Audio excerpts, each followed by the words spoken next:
नमोस्तु नमोस्तु नमोस्तु। प्रथम प्रश्नकर्ता के रूप में यहाँ पर और अगले प्रश्न के रूप में तैयार रहेंगे श्री सुनीता जी जैन सागर। महाराज जी, आप कहते हैं कि आप बचपन से धार्मिक नहीं थे, किंतु आचार्य श्री की एक झलक ने आपके हृदय को परिवर्तित कर दिया और आपने अपना लक्ष्य दिगंबरत्व को धारण करने का बना लिया। इस लक्ष्य को प्राप्त करने में आपको किन कठिनाइयों का सामना करना पड़ा? बहुत अच्छा सवाल। ये बात बिल्कुल सही है कि परम पूज्य गुरुदेव के दर्शन से ही मेरा चित्त मुड़ा।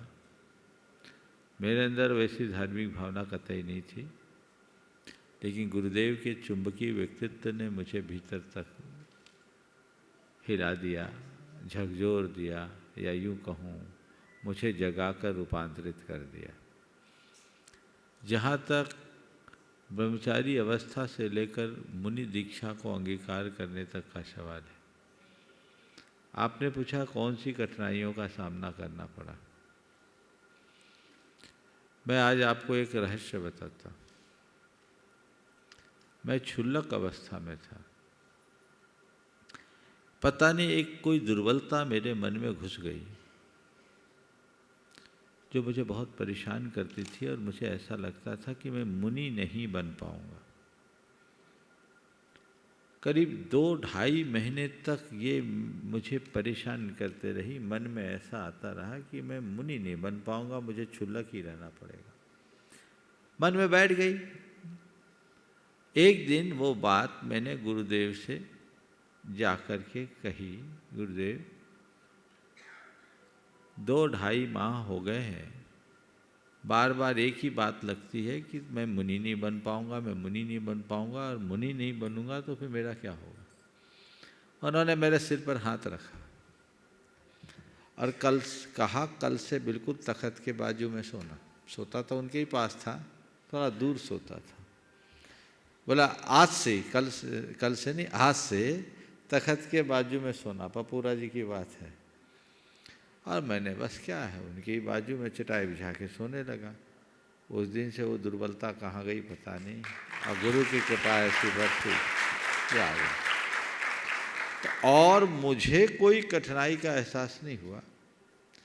जो बिहार आदि में पाँव में फपोले आने, ये सब तो चलते रहते हैं, इनमें तो उत्साह और बढ़ता है। लेकिन ये कोई एक ऐसी दुर्बलता जिसको हम बहाम भ्रम कह सकते हैं, दिमाग में घुसा था, गुरु कृपा से एक पल में दूर हो गया। नमोस्तु महाराज। अनिमेश जी गोमिया से और तैयार रहेंगे चौधरी श्री सुनील जी जैन पटेरा। नमोस्तु महाराज श्री। महाराज श्री, मेरा प्रश्न यह है कि आपने जब आचार्य श्री से पहली बार अलग विहार किया था तो आपके भावधारा क्या थे? जब आपने आचार्य श्री से पहली बार अलग विहार किया था तब आपके भावधारा क्या थे? भावधारा क्या थे? देखो, गुरुदेव से जब विहार किया, पहली बार विहार किया, तो क्या है, बिहार के पूरे एक उमंग जगी थी मन में कि मुझे अब प्रभावना करनी है। उतनी परिपक्वता नहीं थे उस समय। 1989 की बात है।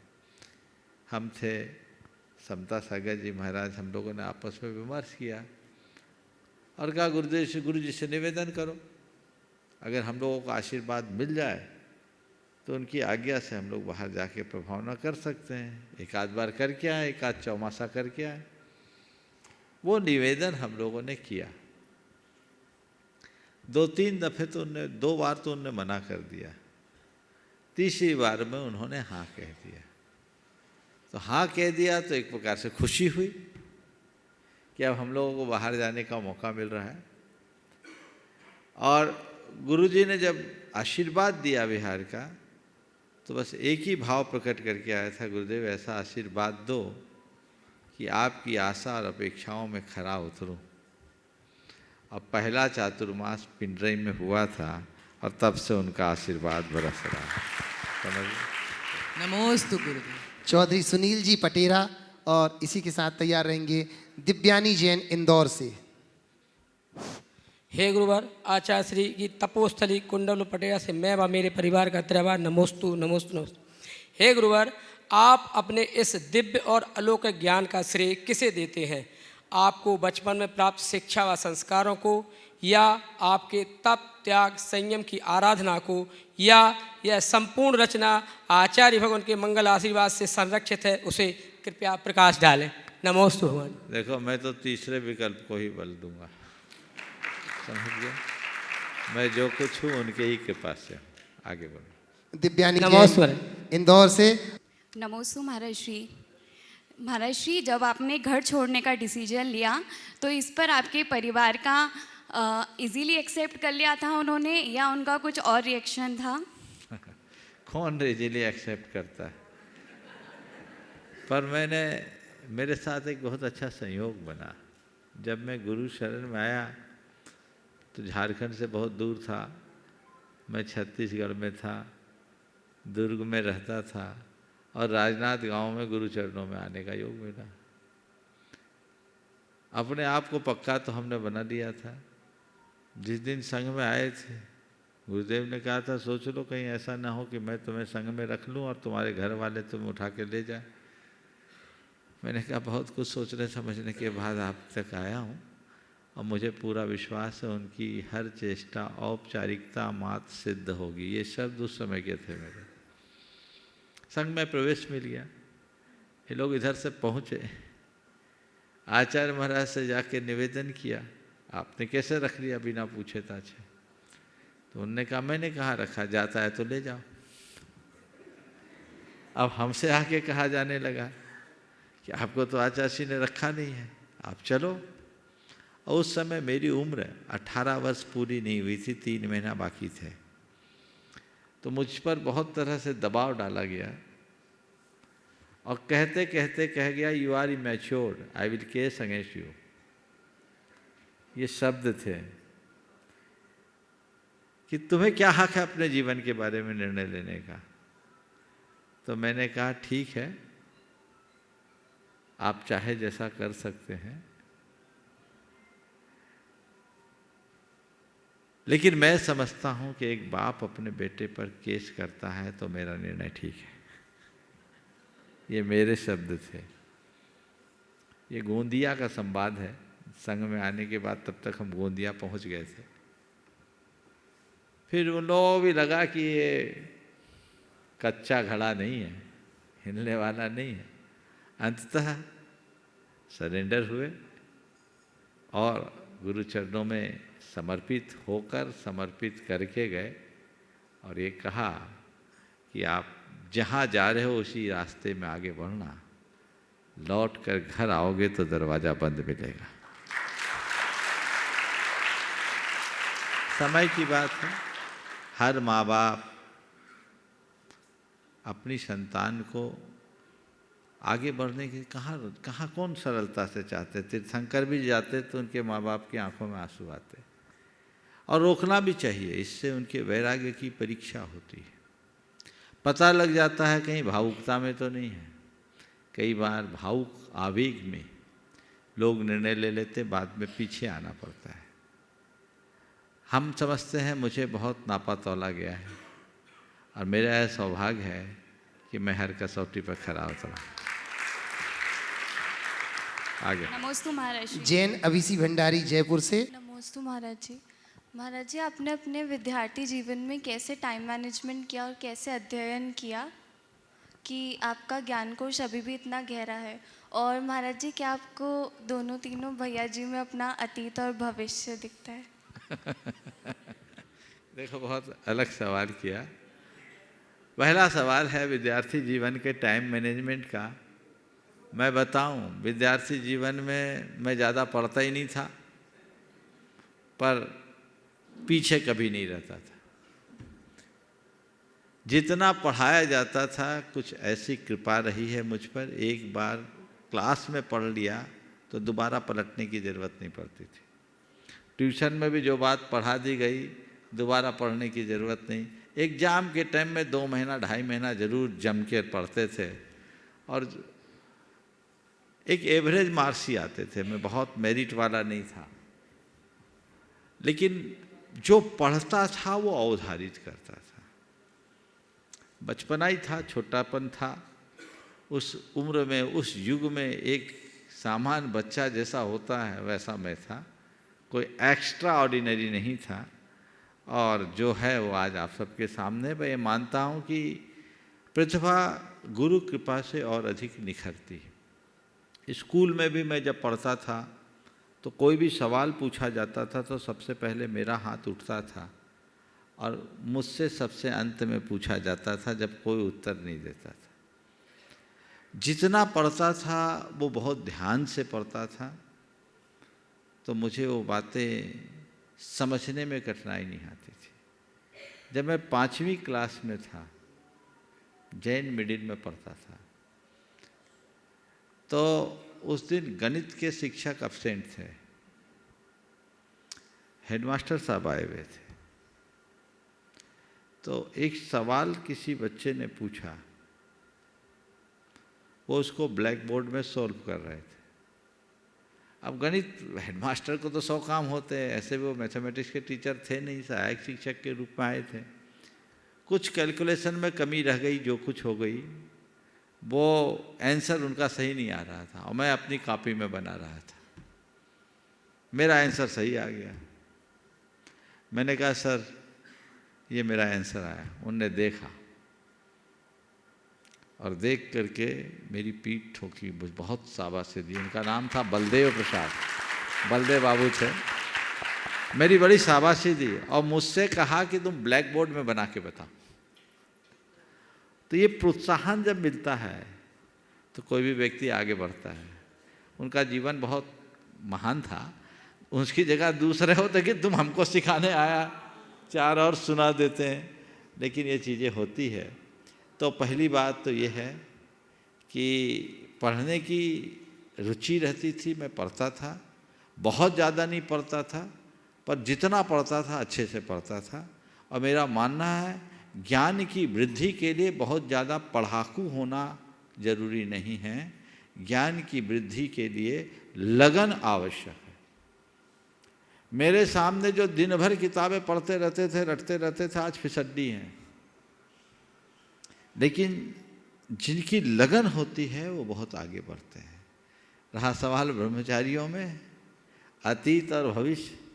अरे इन ब्रह्मचारियों में हमारा अतीत तो है ही, भविष्य, इन सब के भविष्य में तो मैं सिद्ध परमात्मा देखता हूँ। कौन सा भविष्य की बात करते हैं? सिद्ध परमात्मा का भविष्य है। ये सब चीज़ें तो बीच की। नमोस्तु महाराज जी। प्रमाण सागर जी, सेवा संघ ललितपुर। प्रमाण सागर सेवा संघ की तरफ से नमोस्तु महाराज जी।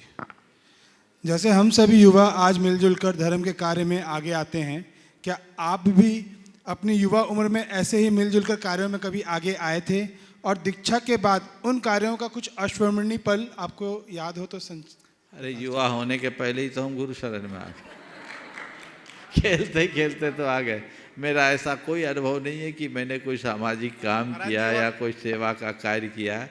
16-17 साल की उम्र में होता क्या है, 17 साल की उम्र में मैं गुरु शरण में आ गया। उस समय का कोई अनुभव नहीं। महाराज जी कोई आपका मित्र वगैरह उस समय थे? हाँ, मित्र अब ओम चलो आगे बढ़ो। लीजिएगा लब्धि सेठी हजारीबाग से। नमोस्तु महाराज जी, मेरा प्रश्न यह है कि आपको ब्रह्मचर्य दीक्षा 4 मार्च को मिली थी और उसके बाद आप 4 साल बाद आपको मुनि दीक्षा मिली थी और आप हमेशा 4 बातें ही बोलते हैं, तो आपका ऐसे 4 से कनेक्शन क्या है? और आप जब ब्रह्मचर्य दीक्षा ले रहे थे तो आप अपने पूरे ज़िंदगी का डायरेक्शन लाइफ का डायरेक्शन चेंज कर रहे थे, तो आपको डर नहीं लगा और वैसा कॉन्फिडेंस कैसे आया महाराज जी? देखो एक बात बताता हूँ, पता नहीं 4 से मेरा क्या नाता है, लेकिन 4 मेरे जीवन में बहुत घटा है। हालांकि न्यूमरोलॉजी के हिसाब से 27 का जन्म है तो 9 और 4 में 36 का आंकड़ा है, परस्पर विरोधी है। लेकिन 4 ने मेरे जीवन में 4 चांद लगाए। 4 मार्च को मैं संघ में आया, 8 नवंबर को मेरी दीक्षा हुई, वो भी नंबर के हिसाब से देखा जाए 4 के ग्रुप में आता है। 31 मार्च को मेरी मुनि दीक्षा हुई, ये 4 का अंक, समझ गए। और ऐसे 4 के योग मेरे जीवन में कई घटे। यहाँ के गुनायतन का जो शिलान्यास हुआ 22 फरवरी को वह 4 हुआ। फिर उसके बाद जो मूल शिखर पर आपका अमला सा रखा गया वो भी 4 मार्च को रखा गया। ये अपने आप योग बने हैं।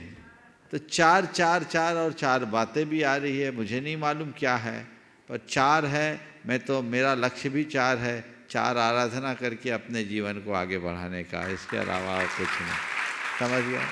रहा सवाल निर्णय का, मेरी शुरू से प्रवृत्ति रही कि मैं कभी पीछे मुड़ के नहीं देखता था। एक बार जो सोच लिया वही करता, बचपन से मेरी आदत में थी। और जल्दी से कोई निर्णय नहीं लेता, और निर्णय लेने के बाद फिर सोचता नहीं। हमने गुरुजी के दर्शन करने के बाद काफ़ी अपना अंतर मंथन किया, और मुझे लगा कि इससे अच्छा मार्ग और कोई दूसरा है ही नहीं। तो फिर डर किस बात का? जब एक बार मनुष्य अपने लक्ष्य को निर्धारित कर लेता है तो उसके जीवन की सारी कठिनाइयाँ दूर हो जाती। सुनील जी, रेखा जी, CFO गुणायतन। गुरुदेव के श्री चरणों में बारंबार नमोस्तु नमोस्तु नमोस्तु। महाराज श्री, जब भी हम संसारिक साधनों को मेरा मेरा कहते हैं तो आप हमारी मूर्खता पर करुणा की दृष्टि से देखते हैं और मुस्कुराते हैं। महाराज श्री, ये बात हम समझते तो हैं, लेकिन हमारे अंदर इतनी शक्ति नहीं है कि हम इन साधनों को अपना ना कह सकें। इस सवाल के उत्तर के लिए कल प्रतीक्षा करना। चलो। राजेश जी छावड़ा कोलकाता से। नमोस्तु गुरुदेव। जब आप दीक्षा ले रहे थे उस समय गुरुदेव का गुरुकुल बढ़ भी रहा था, और उस समय गुरुकुल में कैसी अनुशासन थी, क्या व्यवस्था थी? और जब आप 3 बरस पहले आप उनसे मुलाकात करी, उस समय कैसा अनुशासन था, आपको कैसा महसूस हो रहा था? देखो, जिस समय हम संघ में प्रवेश किए उस समय संघ बहुत छोटा था। 9 मुनि महाराज, 4 एलक जी और आचार्य महाराज, कुल 14 का संघ था। पूरा संघ एक कमरे में रहा करता था। आचार्य महाराज एक छोटी सी चौकी में, और बाकी सारे महाराज केवल बिछाने वाली चटाइयाँ बिछाते थे। उस समय संघ में पाटों का भी प्रयोग नहीं होता था, और संघ छोटा था। आचार्य महाराज विशेष अनुकंपा तो उनकी रहती थी, ध्यान भी रहता था, और अनुशासन गुरुदेव का शुरू से बहुत सख्त रहा। पर उस समय अनुशासन के नाम पर खौफ था। एक बार ऐसा हुआ, अनुशासन और डर, उसके संदर्भ में मैं बताता हूँ। हम लोग बिहार करते थे, हम ब्रह्मचारी थे, तो उस समय गाड़ी घोड़ा नहीं चलता था। 2 ब्रह्मचारियों की ड्यूटी लगती थी। 14 महाराज और 13 ब्रह्मचारी थे हम लोग। 2 महाराजों की ड्यूटी लगती थी, और चटाइयों के बंडल होते थे, क्योंकि पाटे रहते थे न, चटाई ही बिछाते थे, और शास्त्र के बंडल होते थे। तो चटाइयों के बंडल को हम लोग लेके बसों से लेके जाते थे, कभी कभी ट्रैक्टर से लेके जाना होता था, और हम लोग पैदल चलते थे। संघ के आने के पहले सभी साधुओं की चटाई अटाई उनके स्थान पर रखते थे। हम लोगों का काम रहता था, बड़े उमंग से करते थे। एक दफ़े क्या हुआ कि मैंने चटाई रखी, चटाई दीवार से टिकाई। एक ऐलक जी जो अब इस दुनिया में नहीं है, उनका कमंडल एक पट्टी पे रखा हुआ था, और किसी धमस से चटाई गिरी, और धमस से चटाई गिरी तो वो कमंडल पर गिरी, और कमंडल औंधे में गिरा, उसका कपार फूट गया, सिर फट गया, माने कमंडल इतना फूट गया। आचार्य महाराज सामायिक में बैठ रहे थे, उनकी नज़र पे पड़ा, उनने कुछ नहीं बोला, मुस्कुराए, वो तो सामायिक में बैठ गए। अब हमें उन ऐलक जी ने डरा दिया। डरा ये दिया कि अब तो आपकी छुट्टी होगी, ये आपके कारण ऐसा हुआ है। और एक ब्रह्मचारी के ने जब गलती से, लापरवाही से घड़ी तोड़ दिया था, तो आचार्य महाराज ने कहा था कि अपना कपड़ा बेच के घड़ी लाओ, श्रावकों के पैसे का दुरुपयोग क्यों। ये मुझे उन ऐलक जी ने बताया। बहुत डर लगा, रात भर नींद नहीं आई। मैं कहाँ से लाऊंगा, पैसे तो मेरे पास है ही नहीं और किसके पास जाऊं। अब कमंडल फूट गया है, गलती मेरी है। मैंने उनसे माफ़ी बोला, भाई गलती तो मेरी है, अब गुरुजी जो आदेश देंगे करूँगा, देखता हूँ। सवेरे जब पाठ हुआ, गुरुजी के सामने ही सारा स्वयंभू वगैरह होता था। पूरा पाठ होने के बाद भक्ति हुई। भक्ति के बाद आशा के विपरीत गुरुदेव ने एलक जी को झाड़ लगाया। उनकी ही डांट लगी, लेकिन गलत जगह पर कमंडल क्यों रखे? ये तो 20 किलोमीटर पैदल चल कर के आया। हम लोग पैदल चलते थे पूरे, अपना बस्ता अपनी पीठ में रखते थे, एक अलग मज़ा रहता था। तो 20 किलोमीटर पैदल चल कर के आया और तुम गलत जगह में कमंडल रखे, अब तुम्हें फूटा कमंडल ही रखना पड़ेगा, नया कमंडल। तो अनुशासन का जो सवाल है, वो अनुशासन गुरुजी का बड़ा व्यवस्थित रहा। वो स्नेह भी रखते और शक्ति भी रखते। अभी जब 2019 में नेमावर में मिलना हुआ, अब संघ बड़ा रूप ले लिया। उस समय एक छोटा सा पेड़ था, विशाल वट वृक्ष, संघ की शाखा प्रशाखाएँ बदल गई। 36 साल में हमने तो 3 जनरेशन देख लिया, बल्कि मुझे संघ में आए 40 साल हो गए। तो एक बहुत बड़ा संघ हुआ, लेकिन अनुशासन आज भी गुरुजी का वही है। वो किसी मामले में थोड़ी भी ढील नहीं करते। उनकी ज्ञान में अगर कोई बात आती है, और उनका एक सबसे बड़ा तरीका है, बहुत अच्छा तरीका, वो दूसरों की शिकायत सुनते नहीं।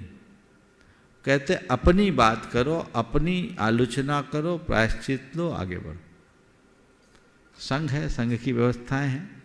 स्वाभाविक है, जैसे जैसे संघ का विस्तार होता है थोड़ी थोड़ी चीज़ें बदलती है, सो बदली। ठीक है। निर्मल जी गंगवाल, साथ ही सुभाष जी, रेखा जी अजमेर से। पूज्य गुरुदेव ने 36 दीक्षा जयंती महोत्सव आप लोगों ने सबने देखे। मैं पूज्य गुरुदेव से यही विनती करूंगा कि कोई ऐसा एक स्मरण अपनी इस मुखारबिंद से सुनाए जो हमारे सबके हृदय पे ऐसा चोट करे कि हम भी संयम का मार्ग बहुत बहुत मजबूती से पकड़ पाए। जितने सवाल आ रहे सब में संस्मरण ही सुना रहे, जो चोट कर जाए उसे रख लेना, आगे बढ़ो। राजकुमार जी काला गुणायतन हजारीबाग से। गुरुदेव के चरणों में नमोस्तु नमोस्तु नमोस्तु। गुरुदेव, आज मेरी शंका नहीं है, जिज्ञासा है।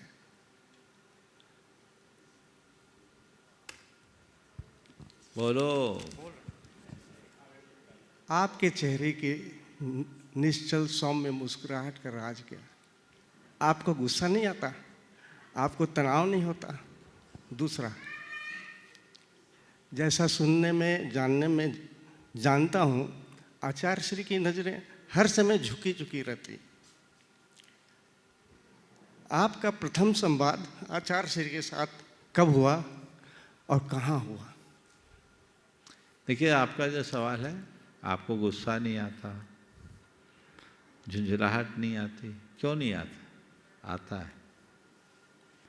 अगर ये कहा जाए कि मुझे गुस्सा नहीं आए, अगर ये कहा जाए कि मुझे झुंझलाहट ना आए, तो ये झूठ है। हर इंसान को हीनाधिक मात्रा में गुस्सा आता है, झुंझलाहट होती है, लेकिन अंतर केवल इतना है कि मेरे गुस्से के क्षण में भी मुस्कुराहट होती है। समझ लो। और यदि ये कला मनुष्य अपना ले तो उसको कहीं कठिनाई नहीं है। खीज, क्षोभ, गुस्सा, ये मनुष्य की दुर्बलता है, एक प्रकार का नकारात्मक वेग है, लेकिन उसे अगर नियंत्रित करने की क्षमता हमने विकसित कर ली तो जीवन का आनंद ही कुछ और होगा। आपका दूसरा सवाल है, गुरुदेव से पहला संवाद कहाँ हुआ? संघ में जुड़ने से पहले। हाँ, वही बता रहा हूँ, पहला संवाद तो उसी को बोलता हूँ। गुरुदेव जब यहाँ ईश्वरी से बिहार करके छत्तीसगढ़ गए, मैं उन दिनों दुर्ग में था। मुझे मालूम पड़ा आचार्य विद्यासागर महाराज इधर आ रहे हैं। मैंने खबर दे के सीधे उस दिन पता लगा नवापारा राजिम में है, तो मैं वहाँ चला गया, दर्शन किया। भीड़ भाड़ में दर्शन किया, बस कोई बातचीत नहीं हुई। उसके बाद रायपुर गया, वहाँ भी बातचीत नहीं हुई। भिलाई में आए, तो भिलाई में गुरुदेव बैठे थे तो प्रश्नोत्तर चल रहे थे, बहुत सारे लोग बैठे थे और जैसे कि जनरली सवाल होता है, एक सज्जन थे, बड़े स्वाध्यायशील सज्जन थे, उन्होंने प्रश्न किया कि अरहंत भगवान के 4 कर्म क्षय हुए हैं और सिद्ध परमेष्टि के 8, तो अरहंत का नाम नमोकार में पहले क्यों, जैसा जनरली पूछा जाता है सब उत्तर दिया जाए। मैं बैठा था और मेरे मन में बड़ी कुतूहल, और कुतूहल नहीं था, मेरे मन में एक भाव था कि मेरा रंग यहाँ खिंचना चाहिए। मैं आचार्य श्री के मन में अपने प्रति एक इम्प्रेशन बनाना चाहता था और उनसे बात करना चाहता था कुल मिलाकर। तो बात करूं कैसे करूं, तो वो जब हजारीबाग आए थे तो उन्होंने एक प्रवचन दिया था कांग्रेस मैदान में, वो मुझे याद था कि अहिंसा नेगेटिव और सत्य पॉजिटिव क्यों है। तो मुझे वो याद आया, ज्ञान तो ज़्यादा था नहीं और गुरुओं से पूछे क्या, तो मैंने कहा गुरुदेव अहिंसा को नेगेटिव और सत्य को पॉजिटिव क्यों कहा। उन्होंने देखा ये छोरा एकदम जिसकी मूछें नहीं निकली सवाल कैसा कर रहा है, ऊपर से नीचे तक देखा। उत्तर उन्होंने दिया, बहुत अच्छा उत्तर दिया, मुझे याद नहीं है क्योंकि उत्तर के लिए तो मैंने पूछा ही नहीं था लेकिन जहाँ तक ध्यान है उन्होंने कहा था कि अहिंसा फूल है और सत्य उसकी सुरभि है, इस आशय की बात उन्होंने कहा। तो उसका प्रभाव बहुत अच्छा पड़ा। फिर ये हुआ कि जब भी मैं गुरुदेव के पास जाता, मैं कोई सवाल करता तो अच्छे अच्छे टोपी वाले चुप रहते हैं और मेरे सवाल का उत्तर मुझे पहले मिलता। ये संवाद निरंतर चलता रहा। नमस्ते नमस्ते। प्रकाश चंद जी कोलकाता। तो गुरु प्रकाश कुमार जैन कलकत्ता उत्तर भारत से। गुरुदेव जब आप अपने दीक्षा के बाद प्रथम आहार ग्रहण किया था तो उसके समय आपका पेट भरा कि नहीं मुझे पता नहीं, लेकिन आपका मन अवश्य आनंद से तृप्त हो गया होगा। गुरुदेव कृपया करके बताएं। देखो पहले मेरी क्षुल्लक दीक्षा हुई, क्षुल्लक दीक्षा के बाद पहला आहार हुआ, किसके यहाँ हुआ ये मुझे नहीं मालूम, लेकिन जो पहला आहार हुआ तो कटोरे में लिया। उससे पहले थाली में लेते थे तो एक ही टाइम खाते थे, बैठ के पहले खाते थे, बैठ के उस समय लिए। कोई खास अंतर का अनुभव मुझे याद नहीं है। फिर जब मुनि दीक्षा हुई, मुनि दीक्षा में पहली बार खड़े होकर आहार लिया, तो पहले बार जब खड़े होकर आहार लिया तो ये पाया कि बैठने के अपेक्षा खड़े होकर भोजन कम होता है, पेट भरता नहीं। खड़े खड़े आप आहार लो, बैठ कर के आप खाते खाते अफर सकते हो, खड़े होकर के नहीं। लेकिन हम पेट भरने के लिए गए ही नहीं थे, ईंधन डालने के लिए गए थे, जितनी जरूरत थी डालना। कीर्ति मनाल जी दिल्ली से। और गुरुदेव आप अपनी गुरु की भक्ति किस रूप में करते हैं? पुनः पुनः बोलता हूँ, सवाल तो आप रोज पूछते हो और आज ये सवाल आप जब ऐसा आ रहा है तो चूंकि निर्धारित किया ना आप ही लोगों ने किया, मैंने तो किया नहीं, इसलिए एक ही लाइन में चलिएगा तो अच्छा लगेगा। हमने अपने गुरु की भक्ति कैसे की? गुरु की आज्ञा को शिरोधार्य करना ही सदैव भक्ति का रूप रहा है मेरी नज़र में। हम उनकी सेवा जितनी कर सके करें, लेकिन उनकी आज्ञा की अवहेलना न करें, यही सबसे बड़ी भक्ति और विनय। नमोस्तु गुरुवर बारंबार नमोस्तु वंदन पूरे परिवार सुनील की ओर जी से। अजमेरा और आपके संयुक्त मंत्री 36वें जयंती महोत्सव पर गुरुवर बारंबार प्रणाम। ये एक क्वेश्चन है इस बार अमित का बहुत मान्य पूछने का, वो पूछ रहा है आप। नमोस्तु गुरुदेव। गुरुदेव मैंने बस यही पूछा कि आपकी उम्र 18 वर्ष थी, इतनी छोटी उम्र में आपने गुरुवर में ऐसा क्या देखा और गुरुवर ने आप में ऐसा क्या देखा कि आप उनके शिष्य बन गए? देखो मुझे नहीं मालूम कि गुरुवर ने मुझ में क्या देखा, पर मैंने तो गुरुवर में भगवान देखा। समझ लो। चलो। सुनील जी अजमेरा जो कि संयुक्त मंत्री हैं ही हमारे बंधु, और आज एक विशेष कार्य हुआ है गुणायतन में। पूज्य गुरुदेव का 36वां दीक्षा दिवस महोत्सव है, तो दीक्षा दिवस महोत्सव में एक और हमारे सुनील जी अजमेरा, वहीं दूसरी ओर विजय जी सरावगी हैं। आज विजय जी सरावगी ने पूज्य गुरुदेव के 36वें दीक्षा दिवस महोत्सव पर 10 किलो रजत के चांदी के ये 36 दीपक को ये पूरा थाल सजा करके गुणायतन को उन्होंने समर्पित किए हैं। और इतना ही नहीं बंधुओं, इतना ही नहीं, विजय जी तैयार रहेंगे, इतना ही नहीं, आज सुनील जी अजमेरा ने 3 विजय ने विजय जी सरावगी, जिन्होंने लगभग 3,3600 लोगों को जिन्होंने वस्त्र दान दिए और 5,000 लोगों को आज उन्होंने आज मधुबन में यहाँ पर भोजन कराया। ये दोनों साथ में यहाँ पर उपस्थित हैं और अपना प्रश्न रख रहे हैं। जोरदार कलता ध्वनि से आप देख रहे हैं कितने सारे, आप टीवी की स्क्रीन में आप देख रहे हैं कितने लोगों को एक साथ यहाँ पर भोजन कराया गया। ये वास्तव में गुरुदेव का दीक्षा दिवस जो है आज सार्थक किया है इन्होंने। इनके लिए पुनः अनुमोदना। और आज ये दोनों अपना प्रश्न रखेंगे और उसके बाद फिर हम निवेदन करेंगे अगले प्रश्न के लिए।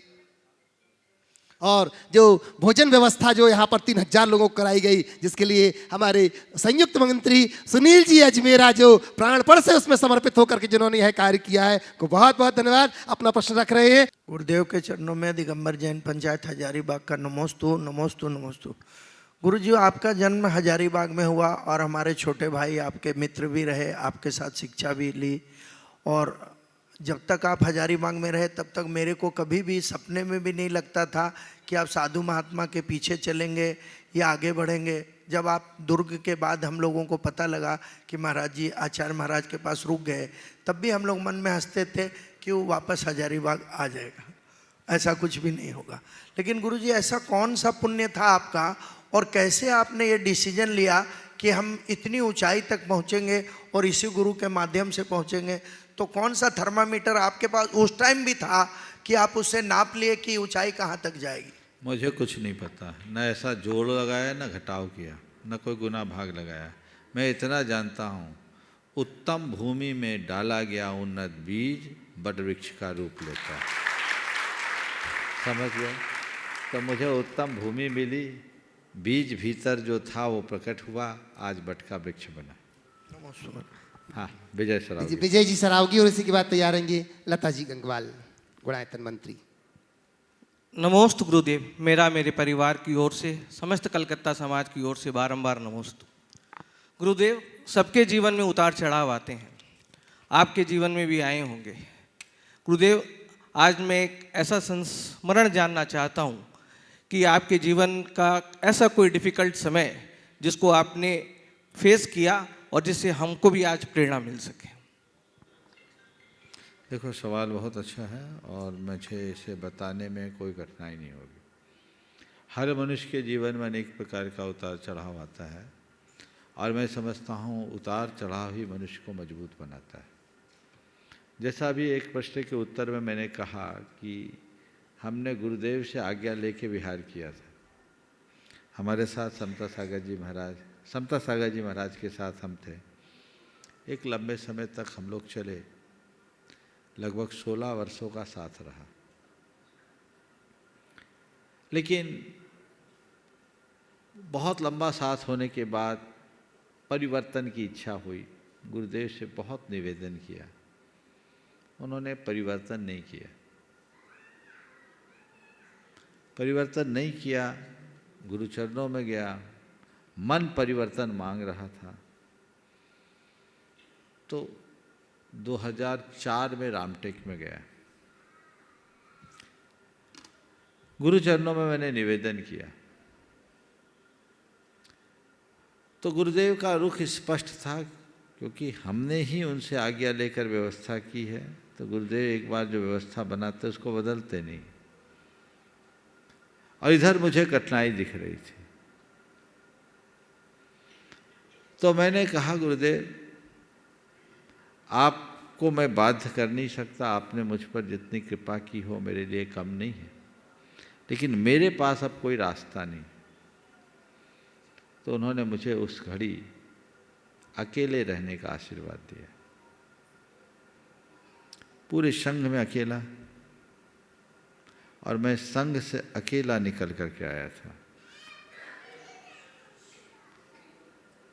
वो दिन एक बार लग सकता है कि एक भरे पूरे संघ से अलग आए, लेकिन मेरे अंदर की सकारात्मकता, मेरा मनोबल, मेरी इच्छा शक्ति कभी कमज़ोर नहीं है। मैं जब निकल कर के आया, उस रात मैं 1 बजे तक सामयिक में रहा और 1 बजे तक गुरुदेव ने निकलते समय एक बात कही थी कि रत्नत्रय ही निश्चय संग है, बाकी सब व्यवहार है। मैंने उन शब्दों को पकड़ा और मैंने अपने जीवन के लिए कुछ निर्णय लिए। मेरे जीवन के वे निर्णय ही मेरे जीवन की काया पलट करे, जो आज मुझे यहाँ तक पहुँचाया। अगर मेरी सोच सकारात्मक नहीं होती तो हो सकता है मैं डिप्रेशन का भी शिकार हो जाता। लेकिन अपनी सकारात्मकता के बल पर, अपने मनोबल के बल पर, अपनी इच्छा शक्ति के बल पर मैंने संभाला और गुरुदेव की कृपा भी मुझ पर बरसी, जो आज मैं यहाँ। लता जी गंगवाल। गुरुदेव आचार्य श्री ने आज का दिन ही क्यों चुना आपको दीक्षा देने के लिए? जिस समय आपने आचार्य श्री के प्रथम बार दर्शन किए उस समय आचार्य श्री क्या बातें हुई, कृपा आप हमें बताने का कृपा करें, जिससे हमारी श्रद्धा गुरुओं के पास आगे बढ़ती जाए।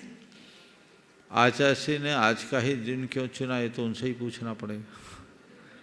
पर महावीर जयंती के दिन अगर महावीर का प्रतिनिधि बने, इससे बड़ा सौभाग्य और क्या हो।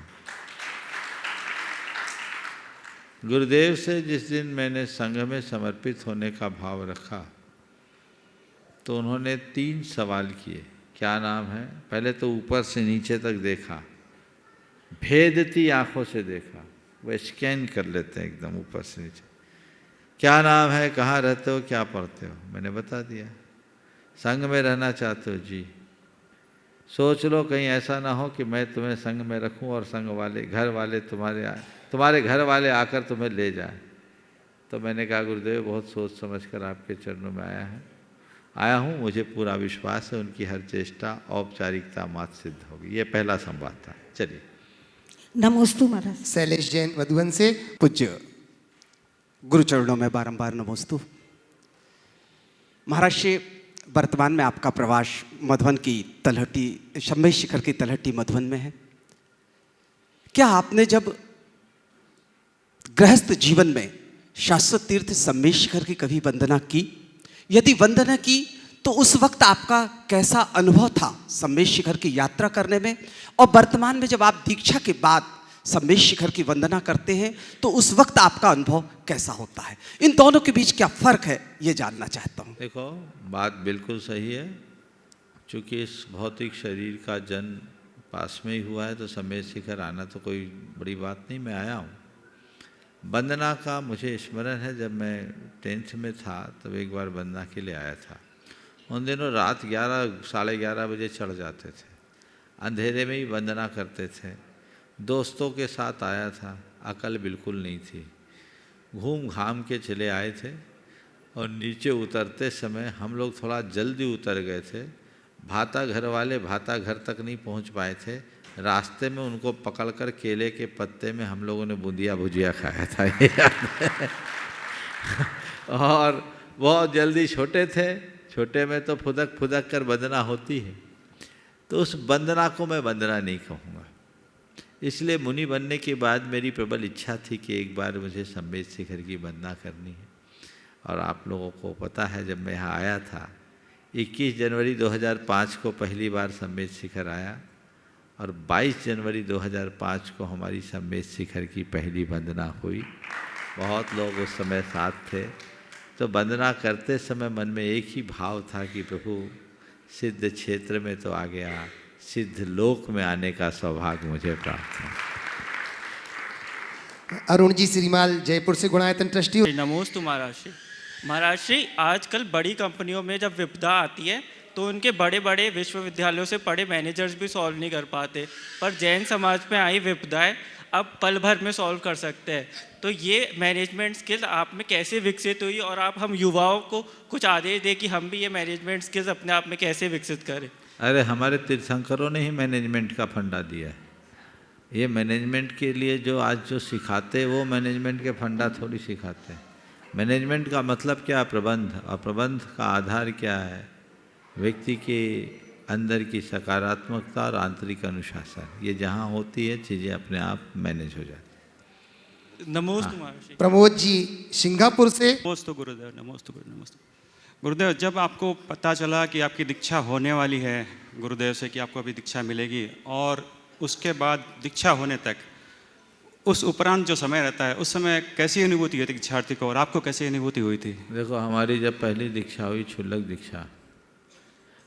दीक्षा जब हुई तो कल दीक्षा देनी है और आज बोला है सुबह हम लोगों की आचार्य भक्ति हुई तो गुरुदेव ने कहा मैंने कल तुम लोगों को दीक्षा देने का मन बनाया है और क्षुल्लक दीक्षा देना चाहते हैं। बोले जो आ गया, हम लोगों ने कभी मांगा नहीं। और दूसरे दिन दीक्षा, बोले बस आज आहार के बाद कल प्रत्याख्यान कर लेना, उपवास ले लेना। और हम लोग दीक्षा की बिनौरी ट्रैक्टर पर निकली थी समझ गए, ट्रैक्टर पर, वो भी ज़बरदस्ती बिठा दिया, हम लोगों को उसकी भी इच्छा नहीं थी। तो ये एक दिन पहले हुई, बड़ी मन में उमंग जगी कि गुरु कृपा हुई है, आगे बढ़े हैं। बाकी मुनि दीक्षा के लिए भी बहुत पहले से डिक्लेयर नहीं था कि कब दीक्षा होनी है। गुरुदेव ने दीक्षा दी, पता लग गया, दीक्षा देखने के लिए कोई नहीं आ पाए, कोई को खबर ही नहीं मिली। दीक्षा होने के बाद सब तक खबर पहुंची कि दीक्षा हो गई। और इसी के साथ पिंडरी से साधना दीदी के परिवार से संजय जी, पिंडरी गुणायतन ट्रस्टी। और अब निवेदन करूंगा चंद्रकला जी पाटनी, गुणायतन मंत्री। गुरु चरणों में कोटि शह नमन। गुरुदेव, विश्व में जितने भी श्रावक हैं व अन्य लोग हैं, सभी जानते हैं कि आपने एक नियम जो है, लोग जो बोलते हैं कि समुद्र में या पानी में तैरना सीखना है तो उतरना जरूरी है, लेकिन आपने जिस तरीके से ये सभी समस्याओं का समाधान करते हैं, तो इसमें आपके अनुसार लौकिक शिक्षा आत्मकल्याण के लिए कहाँ तक जरूरी है? देखिए, लौकिक शिक्षा का आत्मकल्याण से कोई संबंध नहीं, समझ होना चाहिए। आज जिस शिक्षा को लोग शिक्षा मानते हो तो केवल किताबी ज्ञान है। ज्ञान जो अनुभव से अर्जित होता है वो हम सबका रास्ता प्रशस्त करता है। पढ़ करके ही हम चीज़ें नहीं सीखते, बहुत सारी चीज़ें हम देख सुन करके भी सीख सकते हैं। ऐसा नमस्ते लीजिएगा। और चंद्रकला जी पाटनी, गुणायतन मंत्री। मेरी तरफ से जगत के सब जीवों की तरफ से मुनिराज के चरणों में नमोस्तु। महाराज श्री, जब आपको आचार्य महाराज ने कभी आपको ऐसा बोला कि आपको प्रवचन करना उनके सामने, तो आपको उस वक्त कैसा लगा कि आप प्रवचन कर पाए? सबसे दो अनुभव बताता हूँ। जब मैं ब्रह्मचारी था, जबलपुर की बात है, मड़िया जी की, पर्यूषण चल रहा था, तो शाम के समय प्रवचन के लिए कहा गया। आता जाता कुछ नहीं था। मार्च में तो मैं संघ में आया था और सितंबर में पर्यूषण होता है। अप्रैल, मई, जून, जुलाई, अगस्त, सितंबर 6 महीने थे। तो हमारे साथ एक हमसे जो वरिष्ठ ब्रह्मचारी थे, दोनों को आधा आधा घंटा प्रवचन करने का आशीर्वाद गुरुदेव ने दिया। तो जो हमारे साथी ब्रह्मचारी थे बोले मेरे पास 1 घंटे का विषय है, त्याग धर्म का दिन था। मैंने कहा ऐसा करना, आप 40 मिनट बोल लेना, मैं 20 मिनट बोलूँगा, क्योंकि मेरी तो कोई तैयारी नहीं है, तैयारी करनी पड़ेगी। ठीक है। तो उन्होंने कहा पहले मैं बोलूँगा। बोले अच्छी बात है, आप पहले बोल लेना, मैं बाद में बोलूँगा। अब क्या हुआ, वो बैठे प्रवचन के लिए, उनका भी पहला एक्सपीरियंस था सार्वजनिक। वो 40 मिनट का विषय लेकर बैठे और 3 मिनट में फेल हो गए। 3 मिनट में जय बोल गए, एकदम घबरा गए। 2-3 हजार आदमी, आवाज़ आचार्य महाराज के कान तक जा रही है। 1984 की बात बता रहा हूँ। अब मेरा मानसिक संतुलन थोड़ा गड़बड़ाया, मैं दबाव में आया। 1 घंटे का समय है, विषय तो मेरे पास 20 मिनट का, ये क्या बोलूँगा। अब पब्लिक थोड़ी सी शोर करने लगी, मैं मंगलाचरण कर रहा था। इसी बीच जो वहाँ के संचालक थे, उन दिनों एक निर्मल आज़ाद करके सज्जन थे, संचालन करते थे, विद्यासागर पत्रिका के संपादक थे वो। उन्होंने बीच में ही माइक उठा लिया, सुनो ध्यान से, बीच में ही माइक उठा लिया और बोला आप हम पर घात करते हैं, यहाँ प्रवचन हो रहा और आप बात करते हैं। तो अब आप बोलो मंगलाचरण कर रहे हैं और बीच में से मिले तो थोड़ा सा और डिस्टर्बेंस तो होता है, लेकिन फिर भी हमें हमारे एक शिक्षक की बात याद आई कि कभी घबराना नहीं, और जब भी बोलना हो तो एक गहरी सांस भर कर बोलना। तो मैंने गहरी सांस भरी, अगर बोलना तो है ही, तो खींच तान के 11 मिनट बोल पाया, अपने विषय का उपसंहार कर दिया। ये पहला अनुभव है। लेकिन उस दिन मैंने तय किया, गुरुदेव से कहा, गुरुदेव अब जब भी बोलूँगा पूरी तैयारी के साथ बोलूँगा। फिर ब्रह्मचारी अवस्था में बोलने का योग नहीं हुआ, केवल मुनि दीक्षा क्षुल्लक दीक्षा के दिन हुआ। और क्षुल्लक दीक्षा में हमारी 9 दीक्षा हुई थी, तो हमारे अलावा जो 8 साथी थे उन सबको एक लिखित विषय दिया गया था, वही बोले। मुझे गुरुदेव ने आज़ादी दी थी कि जो इच्छा है सो बोलना। हमने उस दिन 4 मिनट बोला था, और 4 मिनट उतने व्यस्त कार्यक्रम में बहुत होता है। इसके उपरांत क्षुल्लक दीक्षा के बाद एक दिन गुरुदेव ने, नैनागिर की बात है, कहा कि आज रविवार है, इरियापत के बाद 11:15 बजे, बोले आज आप प्रवचन करना है, आपको आधा घंटा। जी, बोले मेरे साथ करना है। जो आ गया। तो उनके पहले उस रविवारी सभा में विधान हुआ था, उस विधान के समापन पर बनारस से उस दिन 3 बसें आई थी। 1986 की बात कह रहा हूँ, जनवरी की। तो मैंने प्रवचन दिया था, और उस समय मेरी जो भाषा थी झारखंडी थी, स्त्रीलिंग को पुल्लिंग और पुल्लिंग को स्त्रीलिंग करने वाली। वो प्रवचन मेरा हुआ। प्रवचन लोगों को बहुत प्रभावी लगा, और उसमें मैंने एक प्रयोग किया था, खुद पर लगाओ डंडा तो खुदा बन जाओ। तो गुरुदेव ने उस प्रवचन में उस डंडे को पकड़ा और केवल डंडे पर ही प्रवचन किया, और 7 डंडे लगा दिए। डंडे को संयम का प्रतीक बनाकर बहुत अच्छा प्रवचन हुआ। लेकिन मैं डरा नहीं। बाद में गुरुदेव का बहुत आशीर्वाद और प्रोत्साहन मिला, और उसके बाद जब तक हम संग में रहें, अगर अचानक रविवार को गुरुदेव ने बुलाया है तो हम समझ जाते थे कि प्रवचन होना है। और हमारे ग्रुप में गुरुदेव की उपस्थिति में हमारा सबसे ज़्यादा प्रवचन हुआ। ब्रह्मचारिणी सुनीता दीदी जी भाषा, और इसी के बाद निवेदन करूंगा वृति दीदी, शकुन जी सागर। नमोस्तु गुरुवर के चरणों में। महाराज जी, गुरु जी के मुख से हमने सुना आर्यिका संघ में जब हम लोग रहते थे कि जब कभी मन में घबराहट हो या कभी विचलित हो तो उस दिन अपना संयम धारण करने वाले दिन को याद कर लो तो विशुद्धि बढ़ जाती है। महाराज जी, आपके जीवन में ऐसे क्या घटित हुआ कि जो आपके अंदर, कभी हम जब से जुड़े हैं तो आपके अंदर कोई नेगेटिव बात अगर हम लोग बोलते हैं तो आप बोलते ये नहीं सोचना है, अपन को क्यों ऐसा सोचना। तो आपके अंदर जो ये हर समय पॉजिटिव ऊर्जा रहती, और जो आप पॉजिटिव सोचते हैं और पॉजिटिव बोलते हैं, तो ऐसा हम लोग कौन सा संयम धारण करें कि जिससे आपके जैसी हम लोगों के अंदर भी विशालता आए और आपके जैसा जीवन में मतलब परिणाम बना रहे। देखो ऐसा है, ये अभ्यास से आता है। मैंने शुरू से ही अपनी मनस्थिति ऐसी बनाई कि मुझे पॉजिटिव रहना है, सकारात्मक रहना है, तो सकारात्मकता का फल मुझे मिला। अभ्यास बढ़ाने से सारे कार्य हो सकते हैं।